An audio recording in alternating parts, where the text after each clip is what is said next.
محترم ناظرین، السلام علیکم۔ حضرت عیسیٰ علیہ السلام کسی پہاڑ کی چوٹی سے گزر رہے تھے۔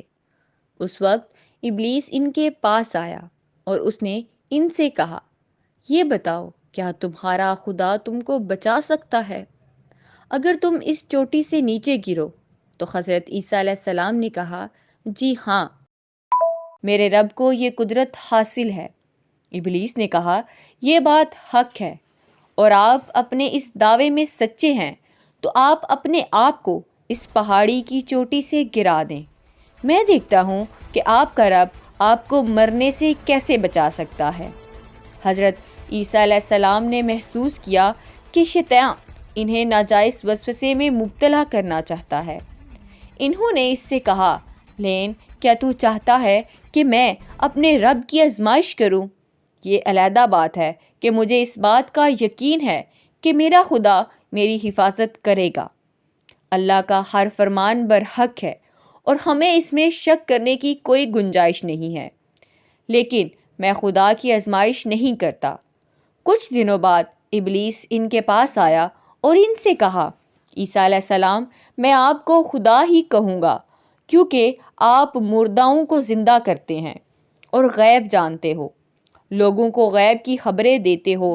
حضرت عیسیٰ علیہ السلام نے اس کی بات کاٹتے ہوئے کہا، تو جھوٹ بولتا ہے، میں خدا کا نیک بندہ ہوں، میری دعائیں قبول کرنے والا وہ رب ہے اور اسی کے حکم سے مردے زندہ ہوتے ہیں۔ اور جہاں تک غیب کی باتوں کا تعلق ہے تو خدا مجھے غیب کی باتیں بتا دیتا ہے، میں لوگوں کو اس کی خبریں دیتا ہوں۔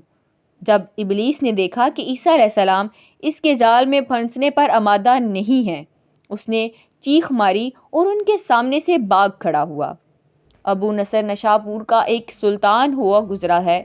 ایک مرتبہ وہ لاوا لشکر سمیت اپنے دارالحکومت میں داخل ہو رہا تھا کہ ایک مکان سے قاری کی آوازیں سن کر چونک دیا۔ نصر قرآن سننے کے لیے رک گیا۔ آواز میں سورہ آل عمران پڑھی جا رہی تھی۔ اللہ مجھ سے چاہے سلطنت عطا کرے اور جسے چاہے عزت دے، بے شک ہر چیز پر قدرت رکھتا ہے۔ اس آیت مجید نے سلطان کے دل پر گہرا اثر کیا۔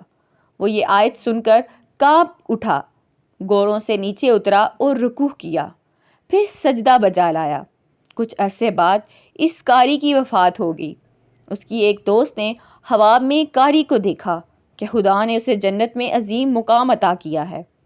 اس نے قاری سے پوچھا کہ مجھے یہ مقام کس وجہ سے نصیب ہوا؟ قاری نے جواب دیا، میں تو ایک بدکار اور گنہگار انسان تھا، میرے نامہ اعمال میں کوئی خاص نیکیاں نہیں تھیں، مگر اس کے باوجود خدا نے مجھ پر خصوصی کرم کیا اور مجھ پر یہ مقام عطا کیا، اور خدا نے مجھ سے فرمایا، تو نے دنیا میں ایک سلطان کو نمازی بنا دیا، اس وجہ سے ہم آج تم پر رحم کر رہے ہیں اور تجھے بلند مقام عطا کرتے ہیں۔ جی ہاں، اللہ تعالیٰ کا فرمان ہے، تم مجھے یاد کرو، میں تمہیں یاد کروں گا۔